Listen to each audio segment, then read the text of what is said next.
Now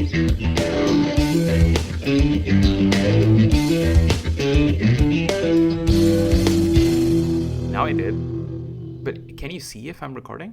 No, I cannot see anything. Okay. I can also not see it when you stop. So it shows episode 2 on my side. Episode 2.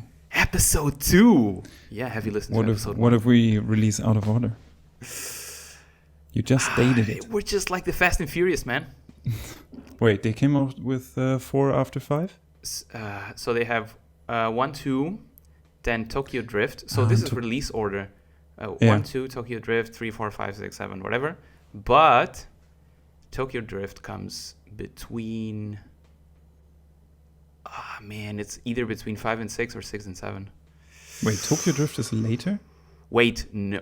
No, it's before the others, no? No, it's just I've never seen it, by the way. Oh, come on. So, homework for next week. You have to watch the whole 7 Fast and Furious. Wait. Maybe next year. So, there's Han, the Japanese guy that is killed. And everyone likes that guy. I know. But he's killed. Spoiler alert. Damn it, I should have. And then he comes back in Fast 6? I remember something. He is before, and then he gets killed by the brother of the guy that the main characters kill. I think he dies as well. Wait, what? You just have to watch it, okay? They have multiple timelines in those movies? No, it's not the Fast and Furious multiverse, although they want to go to space in Fast and Furious. I guess that's still the same universe. Wait, it's Fast 8, so it would be the Fast 9. Fast 9. Anyhow, speaking of movies, and that's the thing that I wanted to ask you right off the bat. Okay, since this allows us to give a little bit more about ourselves. So my question is, favorite 80s action movie? Go. Of course, the 80s. I could say Die Hard. I really like Die Hard, obviously. Maybe I should say it also that it is Die Hard. I mean, it's just legendary how Bruce fights himself through the tower without shoes on, just to feel the ground. Did you know, by the way, why he doesn't have shoes on? Or, furthermore, why that guy is in the plane? The other guy? Yeah. I don't know. So the director just thought the movie's just better if he doesn't have shoes on. Oh, wait. Oh, no. How was it? No. No, I told the story wrong. How was it? We can search for the story and explain it in the next episode. Yeah, maybe. Okay. I would also go with the best Christmas movie ever, Die Hard. It's just but I want to give a shout out to Predator at least. Okay. Okay, so we're both Die Hard fans. Next episode, you can ask me a question about anything. It can be music, series, favorite advertising platform, whatever. Oh, you just choose. Speaking of favorite advertisement platform, see how I introduced the topic nice today? Segue. Nice segue. I know. Smooth. Today's topic is Facebook, right? And specifically, how or why and how would anyone want to get away from Facebook? Right? We are here. Mm-hmm. Are we Facebook lovers? What do you think? Sure. I guess at this point I built my career around it. Right. So our salary comes from there, right? Yeah. Mainly. Yeah. True. So our topic today would be, we all know about Facebook. I will introduce it a little bit more. But we all know how big Facebook is for the advertisement industry. But we also wanted to discuss why would it make sense to try to get away from Facebook as an advertising platform. If it makes sense or not. So we will discuss the pros and cons of trying to get away from Facebook. We'll also discuss a couple of top alternatives, right? I have my own, you have your own. We wanted to discuss top 5, but that would be a 2-hour, 3-hour podcast. We're not Joe Rogan, right? So I have my top 3 alternatives. I don't know yours, so we are completely in the dark on each other's suggestions. There might be some overlap, but let's see. Yeah. I do have some honorable mentions.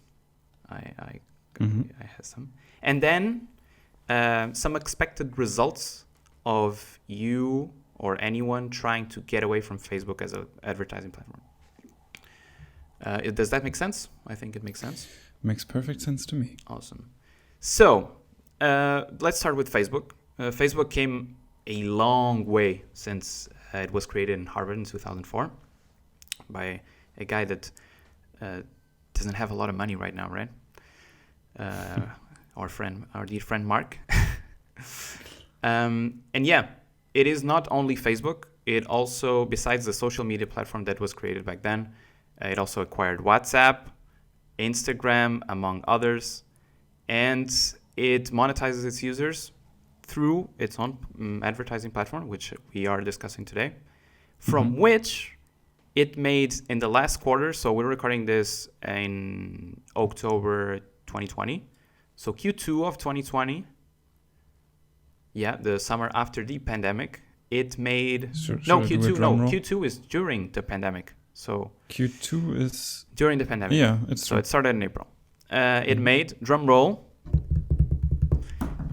$18,000 million in Q2. Okay, just from advertising. It is crazy, and they're not even monetizing everything. For example, WhatsApp. Also, a lot of the features of Instagram. There's still room to grow, right? Exactly. We don't know exactly what they do with WhatsApp, but that's another discussion, right? But still. Why is it so big? I mean, why is it so successful? How can you make $18,000 million in a quarter? It is the only way that you can reach 2 billion users, because Facebook already has 2 billion users, but it has another billion with Instagram, and maybe some information from WhatsApp. We don't know. But what it has, it's also an incredible amount of data about these 2 billion people that are registered in some way in these platforms. Yeah, they know pretty much everything at this point. Exactly, you can reach half the planet. They probably know you better than you know yourself. Exactly. So it can reach half the planet, and it knows these people very well. So it's a perfect combination for an advertising platform. Right. Of course, this is then paired with a magical algorithm that can pretty much steer your campaign however you want it to be done, right? Yes, obviously. So with this combination of reach, data, and the algorithm, it is the main platform that online advertisers and digital advertisers use to advertise those products. Right, and even for certain apps or certain games, it might even be the only viable option at the same time. There might even be no need to go away from it, right? Exactly. So, leading into my first question to you is, why would it make sense to go away from Facebook, away from this incredible reach, from this incredible algorithm, and the amount of data that they have to feed the algorithm at the same time? It is a tricky answer, to my mind, at least. There's multiple levels, but on one side, it is consistency. So when you start advertising on Facebook, it is very likely that it will work amazingly during the first few weeks, or even months. And also, in the progress of time, you might learn more about your audience. Also, Facebook learns more about you, about your app, of course, making it more and more efficient over time. But what you also will realize is that depending on how niche potentially your app is, but also how broad it is potentially, that it will not stay the same. Prices will go up. Engagement will go down eventually. Of course, in our old marketing mind, this means refresh the creative, refresh the headline, whatever, the CTA. But that might not always work out. And on top of that, and this is something that we, continuously experience when we talk with our peers, is that there are certain times where something happens on the platform that just overall increases the CPM. And when that happens, that might put a lot of advertisers out of business just because they cannot keep up with those prices. Now, usually they will change it after a while again, and it will just be cheaper or working better. But if you don't have anything to diverge to when these situations happen, you run the risk that you cannot do anything for your app or game for a while. So that is just to stay consistent and always have a platform to advertise your game with. It is important not just to be reliant on one partner, no matter how powerful that partner might be, obviously. Yeah, exactly. So the big players might absorb some of those difficulties, let's say, that might arise. And even, I mean, if it is Facebook's fault, the famous coupons, right? So you might get some of the money back. But there are advertisers that don't have the luxury or don't have the room to be in this situation. So if they have all the budget and they spend it all on Facebook, and then the money doesn't come back, or it's more expensive or too expensive, that might put them out of business if they don't have an alternative, right? Right. And then, you want to? You have another point? I have another point related to that. You said, in a way, going away from Facebook would mean less dependency on Facebook results or availability. So it can be that the costs are high because the competition is very fierce. We know, or we have the suspicion that, for example, Mondays can be a little bit more expensive because everyone is starting campaigns at that day. We know that end of quarters can be a tricky time. Also, Black Friday, Christmas, all these periods can be very competitive. And if you are focused on Facebook, the prices will rise there and competition will be very fierce. I could also being dependent on Facebook. Again, it could be, in general, being dependent on one platform, only one platform. I also wanted to bring up the regulation topic. So, as you know, TikTok is banned in India right now and almost suffered the same fate in the US. And there are some talks in the European Union that Facebook might have to pay certain taxes that they're not paying right now, or they have to hand over some kind of data, and that wouldn't make Facebook viable in the European Union. So imagine the situation that Facebook is not available in the European Union, and you have all the... I know it's a little bit of a Armageddon scenario, but imagine that Facebook gets banned in some way, because it already happened with TikTok in India. It could happen with Facebook in India, and I mean, we don't know, right? So being dependent on Facebook, on a digital platform, and this happened with certain influencers on TikTok. I mean, there were a lot of... I'm going a little bit off topic here, but there were a lot of influencers that grew a lot in a platform and became so dependent on the platform and forgot to change those users to other socials, and then TikTok was almost banned and they almost lost their livelihood. So it's kind of a parallel. If someone takes Facebook away from us, it will take the biggest source of traffic for in our case for games, but it could be for any product, e-commerce, etc. And if this happens, it could have a very big impact if you don't have a plan B. That is very true. Only one thing I thought would also be interesting, because it's kind of connected to current events and also with the AAA that also came up in the last episode already. We already have a moment where every advertiser out there jumps onto this new platform, advertises at the same time. And then, of course, if you have some advertisers that are, huge, maybe not the EAs of this world, since they are not really in the same competition, but other advertisers certainly, once they jump onto the same train that you are on, they push you off very, very easily. Yep. And that is also something that we see currently quite heavily, that we hope that it normalizes soon. So there's already a situation where we are heavily dependent on going somewhere else for a moment until this, recovers to our usual margins overall. I have another reason to go to other platforms, and that would be either.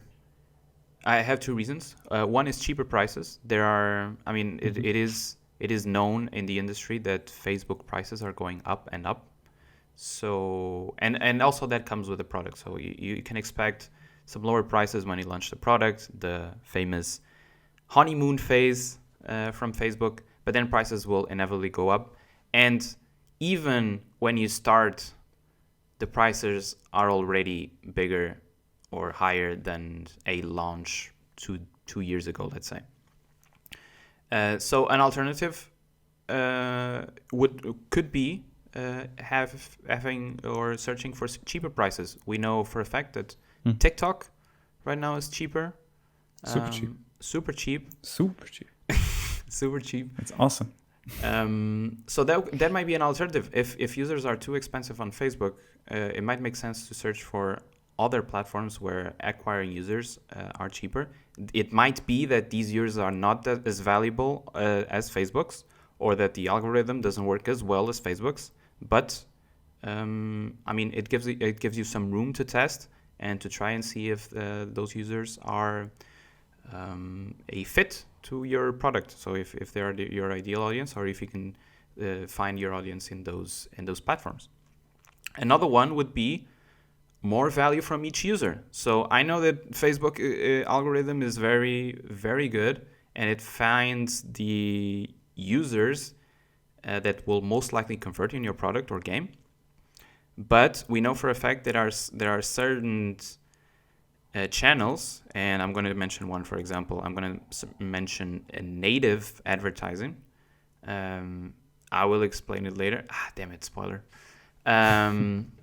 But native advertisement are those articles that you find at the end of certain news articles that look like another article, but they are not really. So, you wouldn't believe the text that says, you wouldn't believe what happened with, Tom Cruise. Yeah. Or how does person X look like today? Exactly. Or top 5 ways to whatever. So that is native. Yeah. Exactly. So those clickbaity articles at the end of our articles that look like articles, but they are actually ads. And if you click that link, you will be sent to a landing page. So that we found that the users are more valuable than Facebook's there. They're also more expensive to acquire, but they can be more valuable than Facebook. So that would be another reason for You're also mentioning something that I wanted to mention a bit later, but I guess it also fits kind of here, and it really depends on, know your product, and maybe your product fits in another place a little bit better, right? Because native, I do believe in our vertical, is somewhat of a, a rare success case, something that especially you, but also we made work. And maybe your product is the same. Maybe it is just better on Snapchat. Who knows? Facebook is, of course, always the biggest likelihood to know who would work for your title. But depending on what your game does or your app does, there might be other places that it's better suited for. Exactly. Not sure if you want to go into why it maybe works on native. I would say maybe it goes also in the direction that you said about the audience fit. So we know for a fact that our users are a little bit older than the average gamer, and since a lot of the placements that the native advertising platforms offer are from newspapers, which tend to have a older audience. I would say that is one of the main things. We also know that some of our users like topics like politics or history, and that is obviously a lot covered by these placements, these news placements.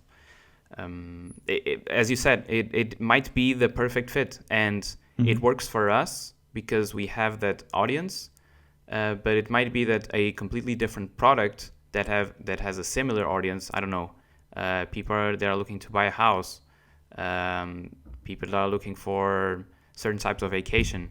It might be an excellent fit if you put your ads there. Mm-hmm. Do you have any more reasons to go away from Facebook, or should we discuss also the reasons why you maybe shouldn't go away from Facebook? I will go into one more, but I will close the window briefly. Please do. Yes, there is one more point, and with native you bring it up already. There is also a huge disadvantage, obviously, for Facebook, and that is being, a very, how can I say, a very sensible algorithm that always finds the right people, but it also takes a lot of control out of your hands. So what potentially happens is if you only advertise on Facebook, you start advertising just to the same people over and over again, right? And when you go with native, for example, also, at least in the way we do it, Twitter, for example, would be also one of those platforms. They are very, the platform itself does not steer that much. You usually buy on a CPC basis. There is no value optimization or something like this. So it's kind of just tries to find people that click your ads, which gives you the much, much more control in the end, for which users you want to go for ultimately. So that's can be an advantage. Of course, it's also then more work, and depending on your team, that can be an issue, right? Oh, I have another topic. Damn, I thought I could segue into the disadvantages with that. No, wait. I thought we have the last point. I know, but and this is probably more of a question than a statement. Would advertising on other channels and getting different types of users benefit the Facebook performance, for example, for lookalike lists? So you advertise on other placements, other platforms, and you get a different type of users, and you get these users that usually wouldn't be on Facebook. I mean, I'm assuming, and these users would give the algorithm more information, or these users would feed your lookalike lists, and probably your lookalike lists would look different from the usual lookalike from Facebook. Would that make sense and even improve the Facebook performance? So if you would have asked me this 1 year ago, I would have said yes, and it's a great thing to do. You should probably even take lookalike lists from, I guess, as you said, from native, make it a specific native lookalike list and let that run on Facebook. Would definitely have been a very, very good idea. Just the problem is that recently, broader targeting is getting more and more important for Facebook, and this specific targeting in 1% lookalike lists, and cut out every lookalike list from another and be very precise in what you do. That just this stuff is just becoming more and more irrelevant overall, especially with the AAA once again, where you cannot even target anymore. But even we see it in purchase optimized campaigns or value optimized campaigns, is that you want someone that is 25 and older in Mayo.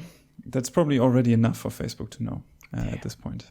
Yeah, it is just very, and I'm not saying that always works, and probably when you start out that won't work as well.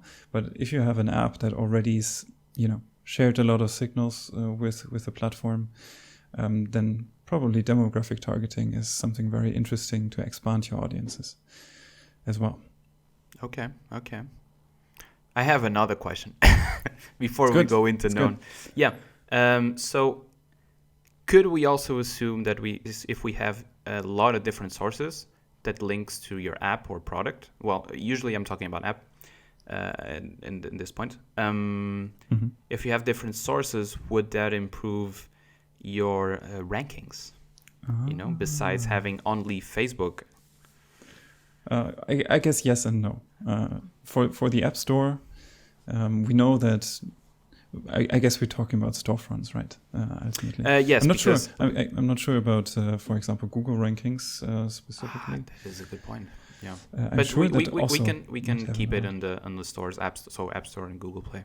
I guess this is keep most the discussion relevant. there. Yeah. Most relevant to most people. For the App Store, that's questionable. Of course, for the App Store, just volume is very good. So if you create a lot of installs, your rankings will naturally go up.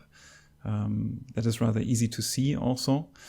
For the Play Store, it's a little bit more complicated, since it also uses retention metrics and other metrics of your app, like does it crash or does it drain the battery in 2 minutes? Your rankings will go down if you do that. But yes, definitely on the Google side, if you have a lot of sources linking to your store page, it shows that there's interest. I guess it could be fake interest in this case, but it shows that there's interest in that app at least, or at least that there's also a lot of support behind that app. And then naturally will also increase relevance at least for that app, as long as it converts well. So that you should take care of. Good. Thank you. I guess we can go into why we wouldn't, because we gave so many reasons why we should go away a little bit from Facebook. I guess our stance is already clear. But yeah, right. I still want to add some. The stance is very clear, but I would want to give some cons as well, because this might not make sense to everyone. Starting with, hey, it takes a lot of time, and it takes a lot of resources, because you have this beautiful platform that is Facebook that you now, with the magic of AAA, you just have to upload 50 different creatives, some texts, and put some money, and you're good to go, right? More or less. More or less. If you want to go into other platforms, you have to integrate them, integrate your MMP. You have to have different creatives, different formats, different texts. If you go even more different, we know for a fact that Snapchat, for example, requires completely different creatives that don't work on Facebook, work on Snapchat and vice versa. So you have to be completely different. TikTok, the same thing. Different platforms, you have to learn the platform. And this is another topic that I have. Another point is there's a learning curve in every platform. So you completely dominate Facebook and you're comfortable with it, and then you have to learn a platform from scratch. It can take a lot of time to make that work. And that might not make sense for a small team that doesn't have the time to do it. And if Facebook is working well, they're not going to hire another marketing manager if they don't have the money to do it, if they could spend that extra, if their extra budget on more Facebook ads, right? Yeah, absolutely. No algorithm can beat Facebook's. So if you have a limited amount of budget, it might make sense to put it all on Facebook, because it gives you the biggest chance of success. If you have it limited, if you have some budget to spare and you can test other platforms, be my guest. It makes it makes total sense. But if you have a limited amount of budget, it is probably the safest way to invest that budget, and it is on Facebook, and you don't have to spend a lot of time learning other platforms or learn how they work and have the learning curve and the budget that you have to spend to learn that platform before reaching some degree of success, because the success on Facebook can be pretty immediate. That's true. And that would also be my biggest concern with, advising people to go away from Facebook, is just that you potentially also lose a lot of opportunity costs by investing into other platforms. It sounds kind of sad, Yeah. But yeah, in the end, if you would have maybe done more on Facebook, it would have been maybe the smart move for you. Yeah, at the same time, we had months that the other channels saved our butts because Facebook was not performing. And so even though it can be both ways. Yeah, and even though I'm one of the main Facebook guys, and it's my main channel, I'm always happy to see when it happens, actually. That it's not always just at one platform. Cool. Yeah. Cool. Okay, so, Linus, if we want to go away from Facebook, I have a top 3 on my side. I have it a bit different in my head, but let's see how that How do you want to do how it? we can combine it. Okay. So I have it more in a purpose way. I don't have a top 3. Okay. So I have scale, value, and the last one is a little bit open. Okay. I can. But maybe let's start with scale. I can. Or okay. you can start also. Okay. No, we can do that. Just I'm- go with yours. So the first for Mhm. scale, and I can see if I have it in my top 3. I guess we will chime in together on that one. Okay. Of course, for scale, there's not a lot of options, unfortunately. But if you're looking for scale, the next best option will be Google for you. Yes, that is Of my course. top 1 alternative. Good. Now, when I say Google, I don't mean search. Well, it is part of it. It is a part of it, but it seems like I don't know what your feeling is, but I feel like search is becoming not irrelevant, but they seem to care less about it. I would say search is maybe combined with other media like TV. So if you have some keywords in your ad that really strike a note, you can also bid on those keywords when people are going to search for it. I think that would be the main benefit of search. That I'm talking from a bubble, of course. Since, of course, for example, Since you stores. don't watch TV. I also don't watch TV. Yeah, That's true. Me neither. I listen to podcasts. Sometimes they advertise in there. Then I have to search for it, I guess. That could be. Yeah, I search. I search. Yeah. I do search. It's not just recommendations.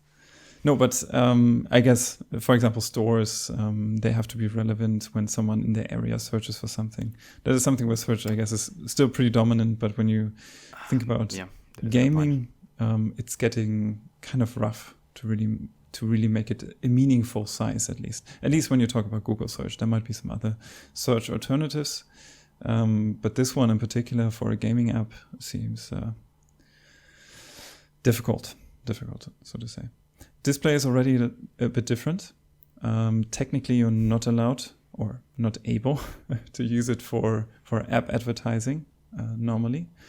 But certainly for other things, and scale is definitely there when you can go with it, especially when you think of of YouTube. Obviously, there's almost an unlimited amount of impressions going on there. I guess in our experience, rather lower quality. I'm not sure. Do you see huge potential on YouTube currently? Lower quality for sure, but amazing reach. Amazing. Yeah, you can turn that thing on and have 2,000 people in your game. Exactly. But they won't stay long, most likely. They would stay. They will probably not pay as much, but they might stay. Maybe. Yeah, so you have, as you mentioned, search both on desktop, but you also have search on Google Play as part of the app campaigns. You have app campaigns, you have video on YouTube, and you have also display. So a lot of stuff that you can play around.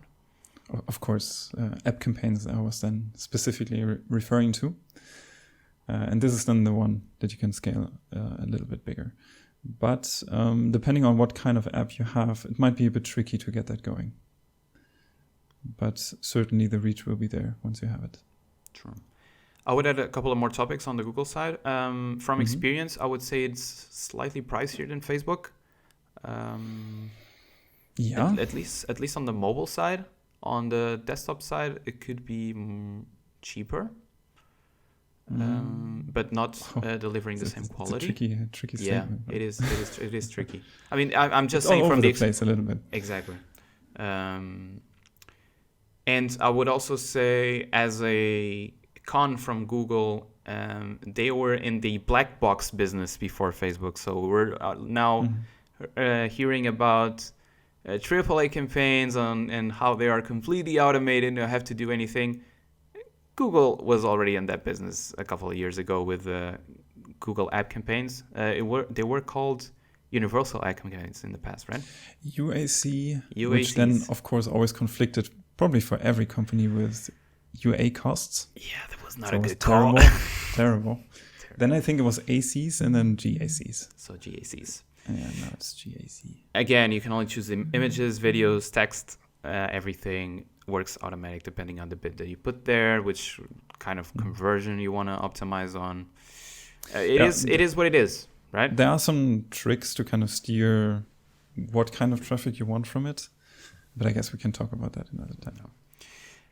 And I would finally say it has correct me if I'm wrong, but it has a bigger focus on Android than on iOS, simply because it's a Google product, right? Because it has access to Google Play, it has access to YouTube.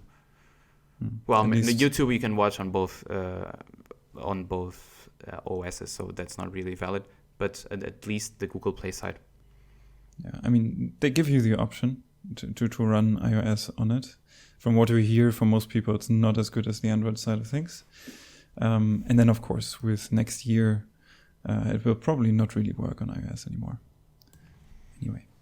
Okay. So I have a second point. I have a second, I wouldn't call it platform. Google was your one? Google was my one. I see. So I have a second one, which is going to be very controversial.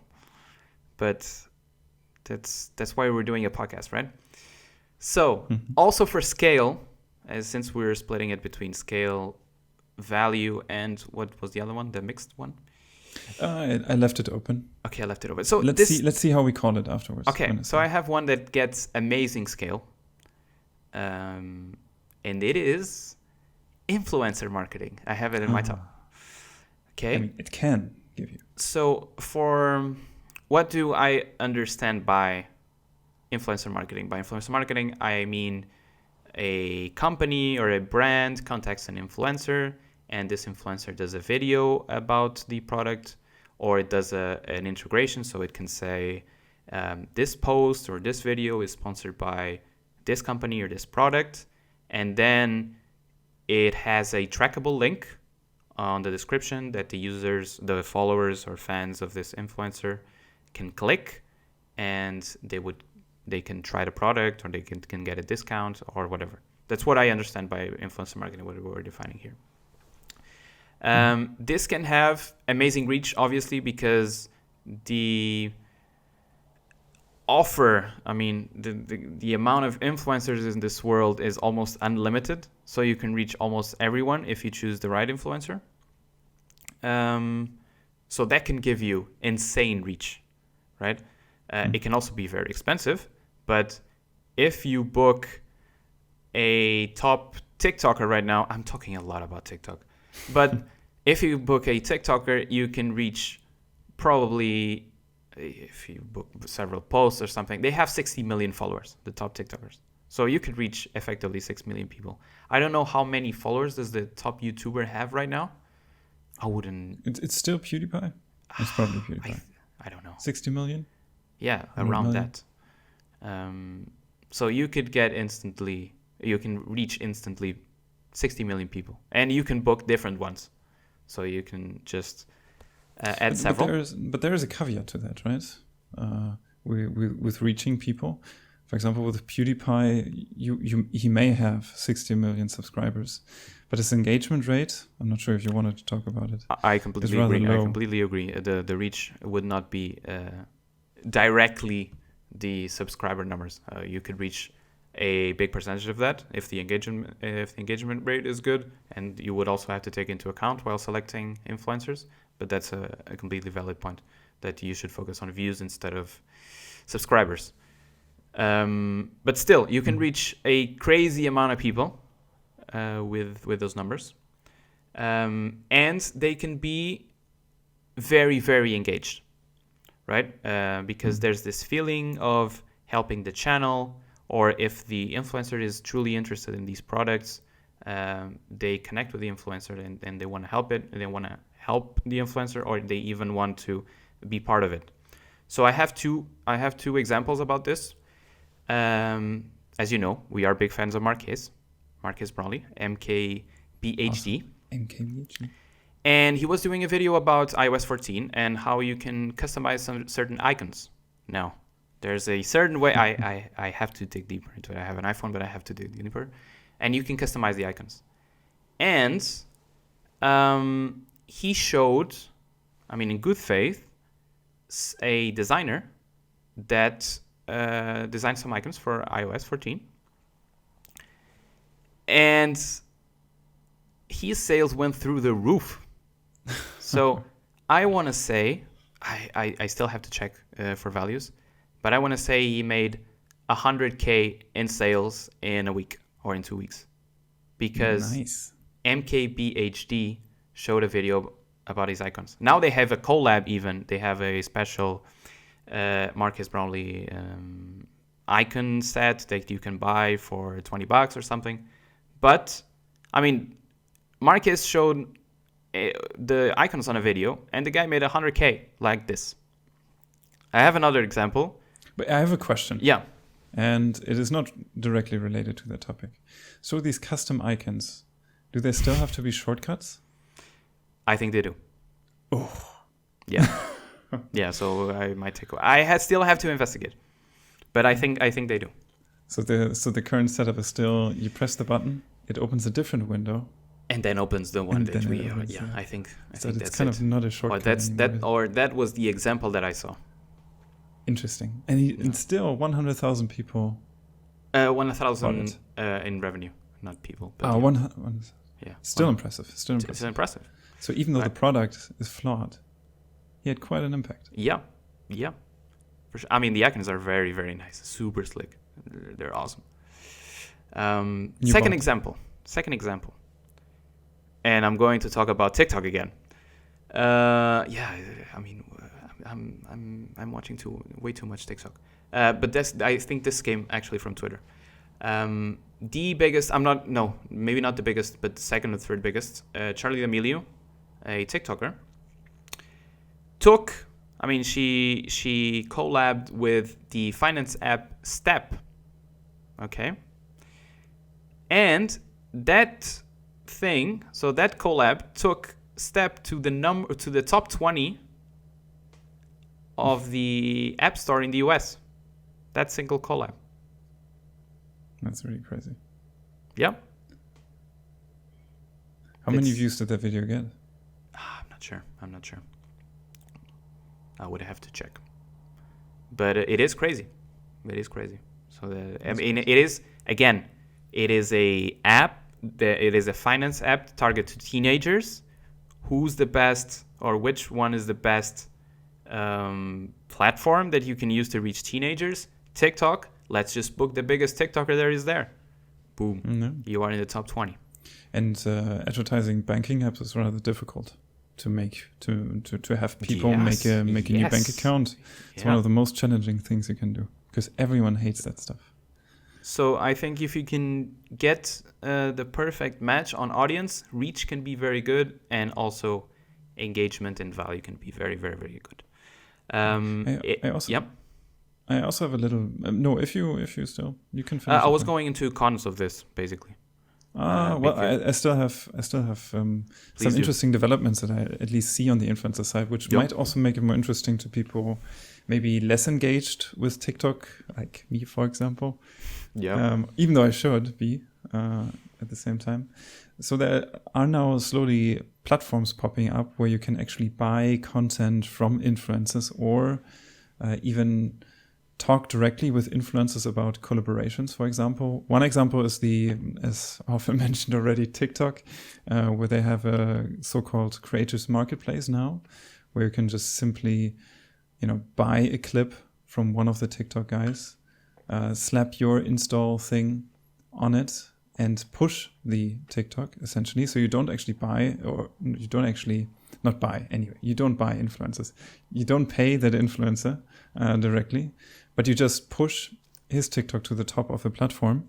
So the influencer has a benefit of you working with them, and you have a benefit of working with the platform, because the content is very, maybe not just original, but also very native to the platform as well. And that is a very, very convenient workflow to get influencer going on TikTok. This will also, at least from what our Facebook people tell us, also work similarly for Facebook at some point. And also for Snapchat and I think also YouTube. There are some third-party solutions to this as well. So you can, if the influencer topic is very hard to pick up, because I'm not sure if we mentioned already, I guess you wanted to go into it. It is very time intense.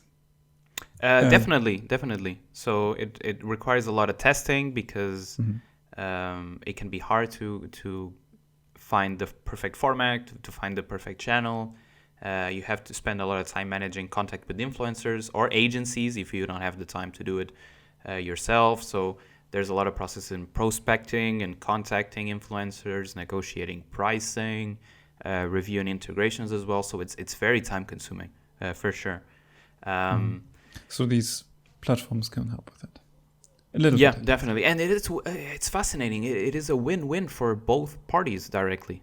So you get the exposure. Well, both of them Well, get I the guess- exposure, and you can take the. Well, I the guess product. paying someone is also a benefit for. Yeah, I mean, that's I'm kind of curious about. Yeah, yeah, but at the same time, How you does that benefit. look You like? benefit. But yeah, you definitely, boost. You definitely. boost the exposure of the influencer as well, that he yeah. might not do organically. Yeah, that's. I think it is a very neat Fascinating. setup. Yeah, it's- A very neat setup. Since we're talking about cons of influencer marketing, we already mentioned that it is very time consuming. I would also state that there's no optimizing algorithm involved, so things can go very wrong if there's no audience fit, and that's why it requires a lot of testing as well. If there are problems with tracking links, and we know this from experience, if the integration is very late in the video, the conversion rate to your product or game in this case can be very low if the users are already engaged with the video and then they have an ad that stops them. They might just skip and not even listen to the ad. I mean, there's a lot of additional problems that don't happen in the traditional. Well, I'm now saying that Facebook is a traditional platform. But yeah, the other major platforms, let's say. And the final two topics, I would also say that relies a lot on mobile traffic because 70% of YouTube traffic is mobile, all the other major social networks, with the exception of Twitch maybe.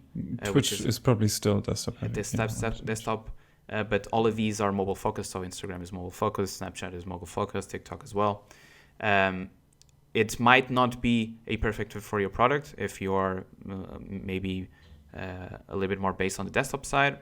And from personal experience, I don't know if other, and this is from gaming, I don't know if the other studios would agree with this, but the normal lifetime values are a little bit different on the influencer side, so you might have to check that as well and see if the lifetime values of influencer users are the same as your normal users, or that is a problem that we have, that they are slightly different, and we have to take that into account when we do that kind of thing. Exactly. Okay. And one more challenge is also organic attribution. Since you have this big cloud of people coming over. Exactly. But it is, so there's a problem with organic attribution, that you get a lot of traffic that people don't click the link that we mentioned in the past, the trackable link, and just search for your product or game, and that will count as a organic install and not a trackable or marketing install, and that might skew the results a little bit. But on the flip side, that also improves organic performance. So you have that, at least the guys are still in the game. Yeah, so this was my second. Let's see what you have now. You're going for value now? That will be value. Different kind of value. Surprising. Overall, it is not surprising, I think. Okay. It's probably also on your list, I feel like. That would be native in our case. I have it. I have it as my third. Okay. It is. Yeah. So we can chime, into it at the same time. We just realized that next to Facebook, even though it, as we already mentioned, doesn't have the same optimization mechanics, still the user that we get from it, they are highly, highly valuable. And if you can tap into that market to a degree, there's a lot to be had there. It is a bit different to work with it since overall volumes are a bit lower, so it's definitely not my volume pick, like Google. And it's also, at least in our case, very high roller driven at the same time. So you will kind of base your success on the shoulders of few, which can also be tricky for some, I assume. But overall, it is a nice way to expand your game with some very dedicated and very also valuable players to your game. I completely agree.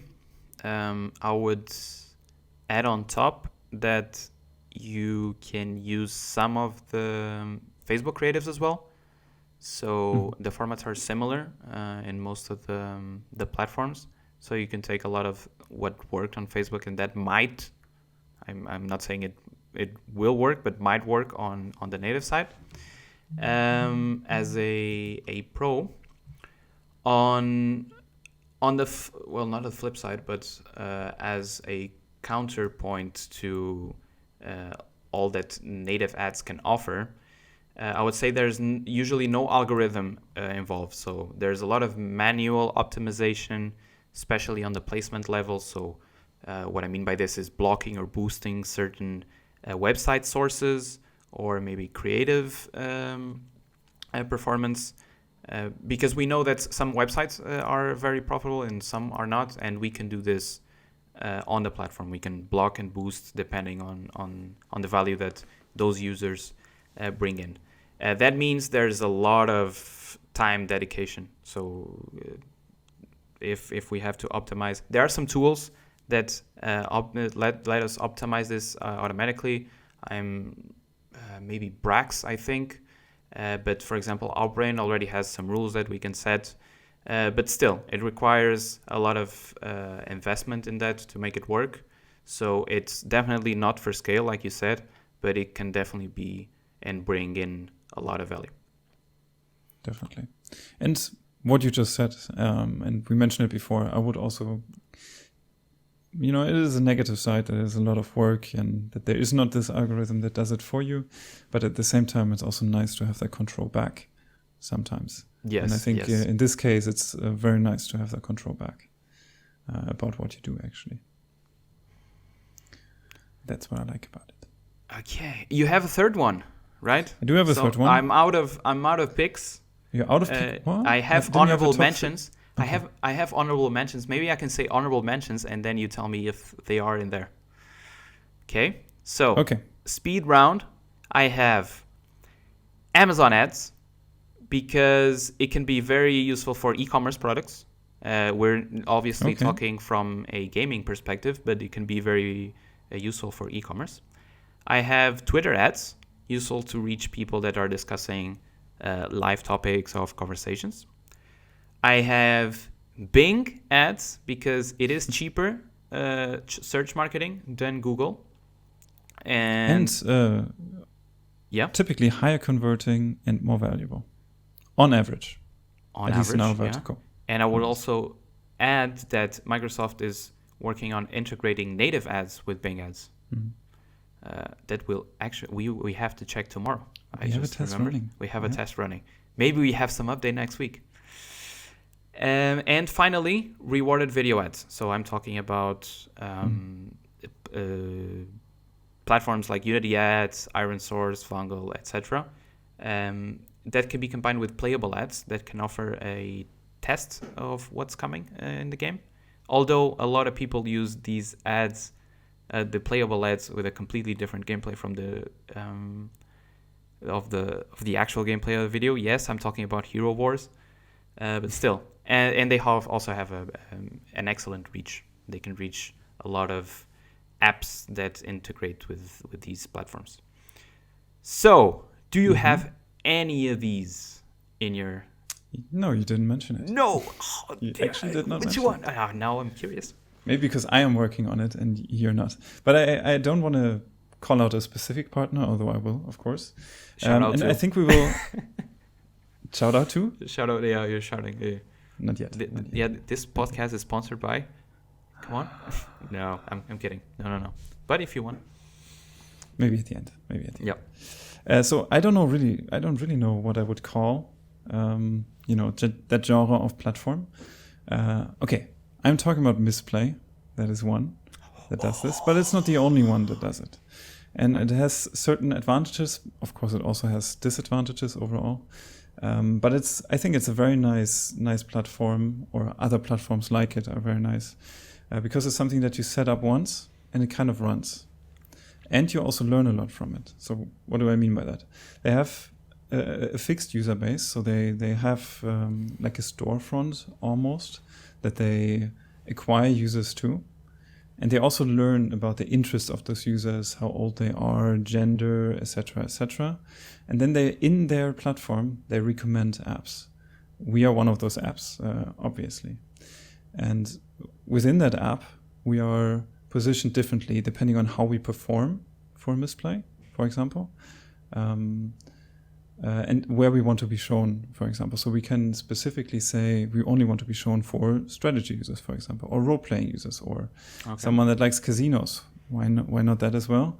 And we can also split it by demographics, obviously. So you set that up, and what essentially happens is you're in that app always.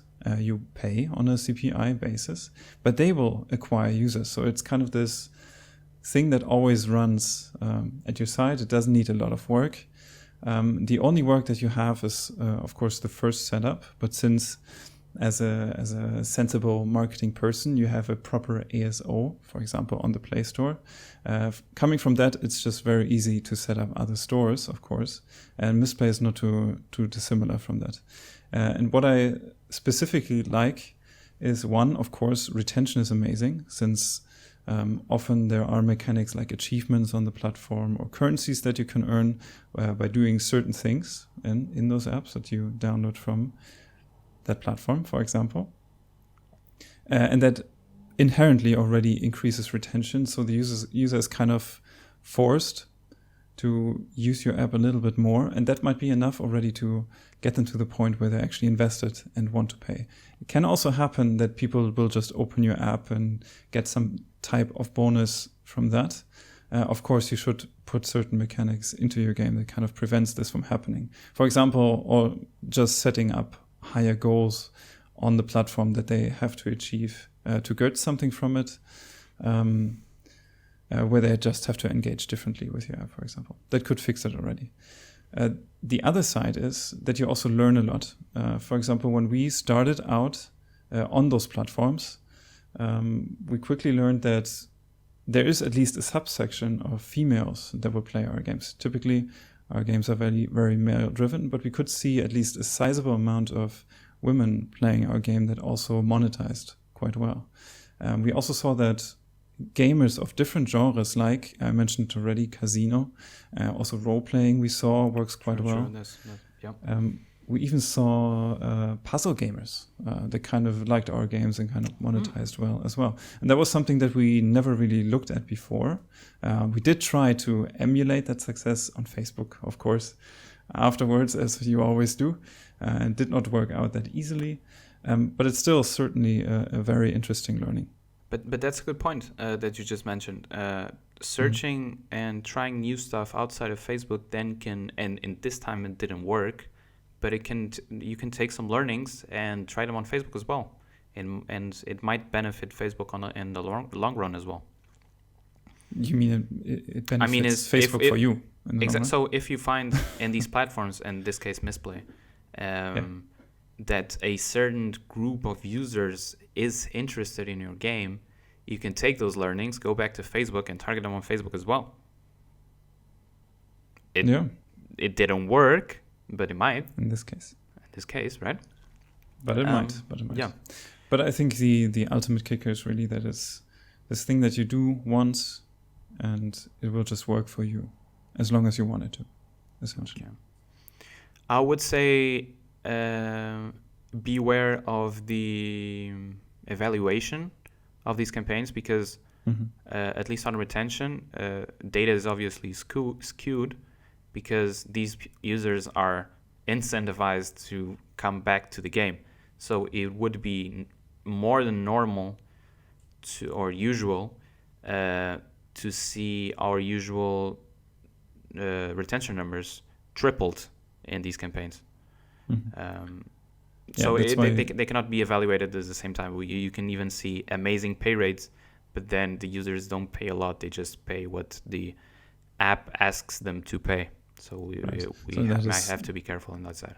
And that is, of course, one of the major downsides. That's why you should really monitor how is your forecast developing, and is it deviating a lot from what you usually see.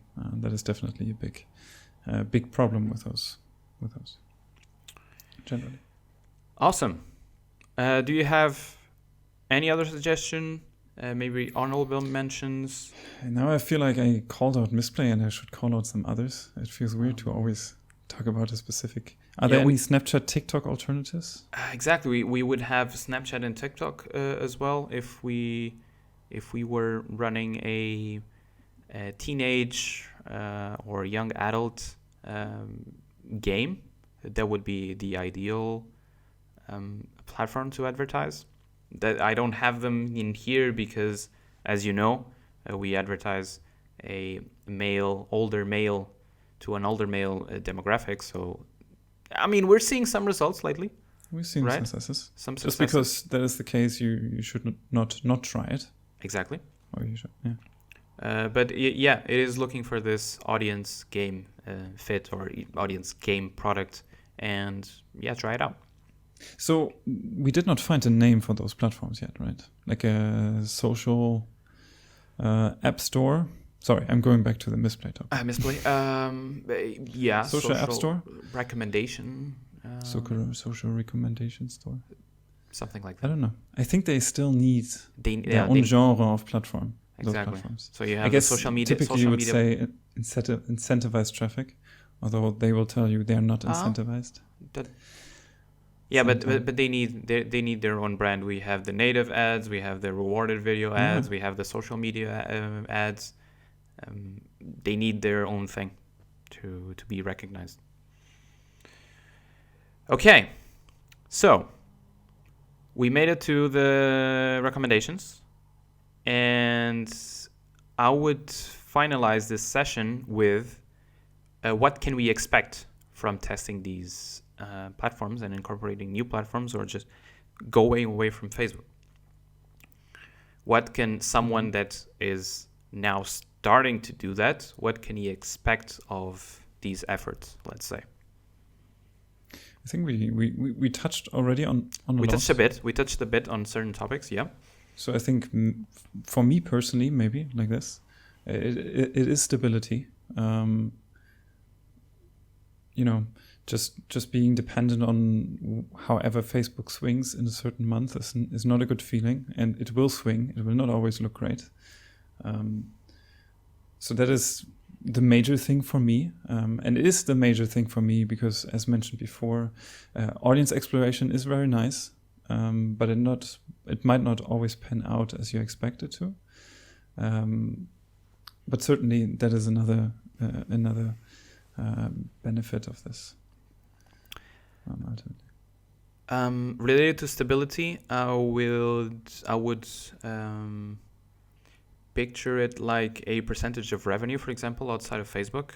Mm-hmm. We could say that you shouldn't expect the new platforms to generate more revenue than Facebook altogether. Would you agree with this sentence? You mean a single platform? Exactly. So, altogether even. Yeah, I think that is difficult to pull off. So 50% Facebook, 50% all the other platforms would be it would be a great result, actually. I would feel comfortable with that. Yeah, I also feel comfortable, but it's more likely that you end up in the 20-25% other platforms and maybe in Facebook 75%, just because Facebook is a huge beast. It's very hard to compete. Exactly. So that would be one of the expected results. Another expected result, we already touched on it, but it takes time. So it takes time. It takes a lot of testing to make it work. And also success is not guaranteed. You might end up in the 50% area and you generate 50% revenue from other platforms that are not Facebook. But it might be that you can't because there's not an audience fit, or because you don't have the resources to do it. And at the same time, since it takes a lot of testing, the success might not be, you might not encounter success soon after you start trying to go away from Facebook. It can take a lot of time. So that is also one thing that we should be realistic about.